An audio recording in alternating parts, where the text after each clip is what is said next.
Doctora Ivana Canonero, gracias por abrirnos una vez más las puertas de ADN, Centro de Genética y Genómica Humana, para hablarnos en esta oportunidad de mecanismos de herencia. Cuando ustedes hablan de esto, ¿a qué se refieren, doctora? Perfecto, nos referimos al mecanismo causal y al origen del defecto molecular, ¿sí? Nosotros cuando tenemos un diagnóstico de un individuo en la familia, es fundamental definir cuál es el mecanismo por el cual se produjo. Entonces así podemos definir qué riesgo hay de que vuelva a ocurrir y de recurrencia. Entonces todos los individuos tenemos 23 pares de cromosomas, 46 cromosomas, de los cuales 22 de esos pares se llaman autosómicos. Entonces si el defecto está en esos cromosomas, hablamos de una herencia autosómica, ¿sí? Que podrá ser dominante o recesiva. ¿Qué significa eso? Toda la información genética que nosotros tenemos es doble. La mitad la aporta nuestra madre y la mitad nuestro padre. Todo está repetido.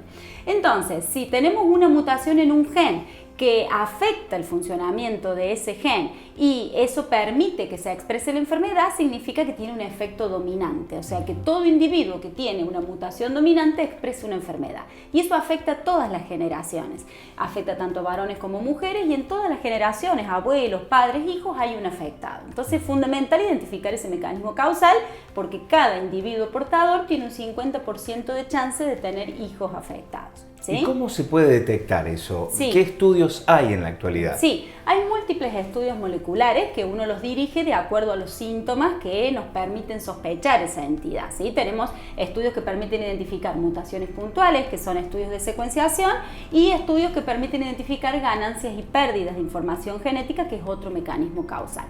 Y el otro mecanismo importante es el recesivo. De esa doble información genética, si todos los individuos tenemos mutaciones silenciosas y mi madre me da una mutación silenciosa y mi padre me da una mutación silenciosa y no tengo copia sana, expreso una enfermedad recesiva. Las enfermedades recesivas son aquellas en donde los padres son sanos y la hermandad está afectada. Hay más de un hijo afectado. Entonces es muy importante porque son enfermedades frecuentes, o sea, poco frecuentes, pero hay otras que tienen mayor prevalencia, como por ejemplo la fibrosis quística o enfermedades metabólicas.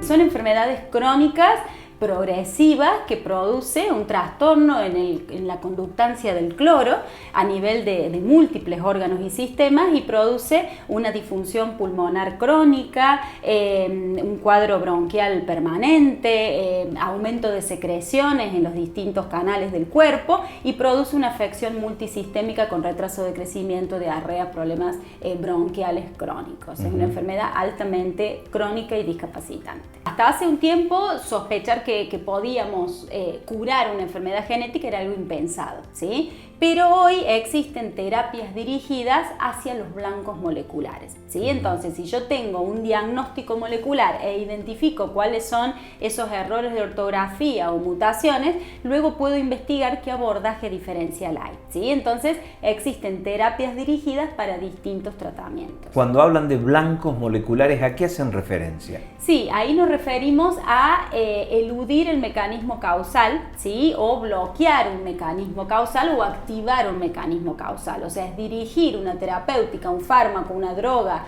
un determinado efecto sobre un determinado receptor específico que es el mecanismo desencadenante de esa enfermedad. La doctora Canonero puntualizó que para ciertas patologías es fundamental realizar el diagnóstico prenatal, es decir, durante el embarazo. Por ejemplo, en el caso de algunas cardiopatías congénitas, se puede hacer un abordaje intrauterino con el propósito de mejorar el pronóstico postnatal.